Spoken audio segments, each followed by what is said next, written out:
Hello! Today we will be talking about Dia de los Muertos and creating our very own sugar skulls. First things first, let's learn a little bit about Dia de los Muertos, or Day of the Dead. While this Latino or Spanish holiday falls over Halloween, it's actually pretty different. One of the main differences is that it's celebrated over the course of 7 days, with each day representing something, rather than just one day, like Halloween. Let's take a look at those days. On October 28th, the first candle is lit, and a white flower is placed to welcome lost souls. On October 29th, the next candle is lit, and a glass of water is placed for the lonely and forgotten souls. On October 30th, another candle is lit, a glass of water, and a piece of bread is placed. This is dedicated to those who left without eating in a tragic way or fatal accident. On October 31st, another candle is lit.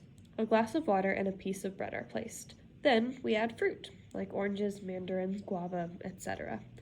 These are dedicated to our ancestors and children in limbo, or children who were unbaptized before they passed. November 1st is also known as All Saints' Day. This day is dedicated to souls who died too soon as children. This time, we place sweet food and candy at the altar, joined with toys. November 2nd is the Day of the Faithful Departed. This is the day all adults visit their loved ones, so all food, pleasures, and important objects are placed. On November 3rd, the last white candle is lit. Copal is burned, and we say goodbye to our deceased, asking them to come back next year as they are always welcome in our homes. The offering is then removed. Dia de los Muertos is celebrated a little bit differently across different cultures or backgrounds, but this is the gist that most people work off of. Let's get into creating our sugar skulls. Sugar skulls are cool because they capture the joy, spirit, and life of deceased ancestors and loved ones. Just like the cheerful Dia de los Muertos celebration, sugar skulls are all about the celebration and remembrance of life instead of mourning. The first thing you're going to want to do is draw your skull. When I draw a skull, I start with a large circle and then add a line down the middle to make sure I know where the middle of my face is going to be, and then kind of a rectangle at the bottom half. First thing I'm going to do is I'm going to draw in my eye holes, and your eye sockets are actually much larger than your eyes, so your eyes are going to look kind of comically large in these. Your nose is shaped kind of like an upside down heart, so you can flip your paper over or just draw an upside down heart. And for your teeth, we're going to draw a big smile and then a line down the center and then lines off to the side that represent the teeth. And then when we go back in after shading, we'll do black to kind of outline those a little bit more. When you go about shading your skull, you do not have to press very hard with your white chalk. You can even lay it kind of flat to make bigger strokes, but stay inside your skull lines. And then when you get it all full, shade it in with your finger. If you have any spots that aren't white enough or you feel like it's uneven, you can go back and add more white.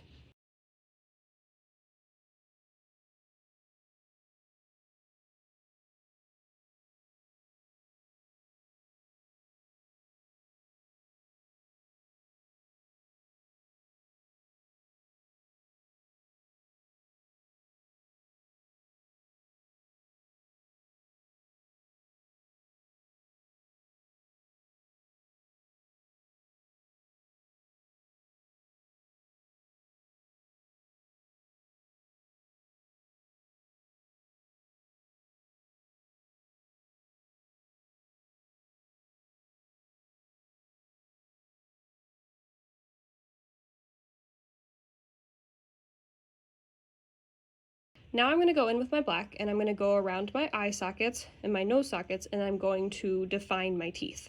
I did up and down white chalk marks for my teeth and then drew a line down or across the middle with the black chalk, and then in each of my up and down lines to kind of represent my teeth. It doesn't have to be perfect. We're focused more on the colorful parts of this art, and we're going to be looking at our flowers and our other designs here coming up. When you're designing your own sugar skull, here are a few things to keep in mind.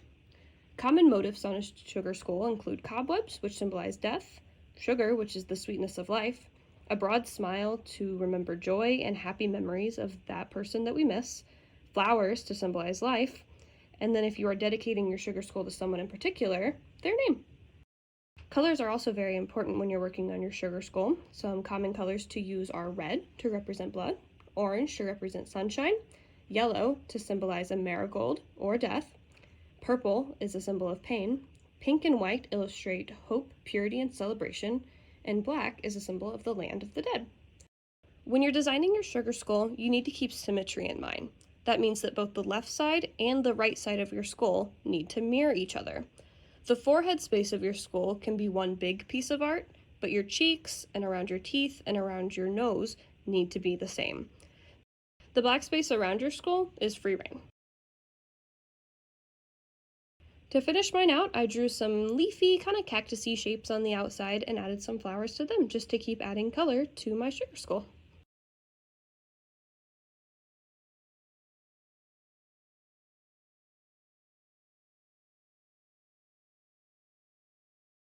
And that is all. Have fun designing your own sugar skull and celebrating Dia de los Muertos.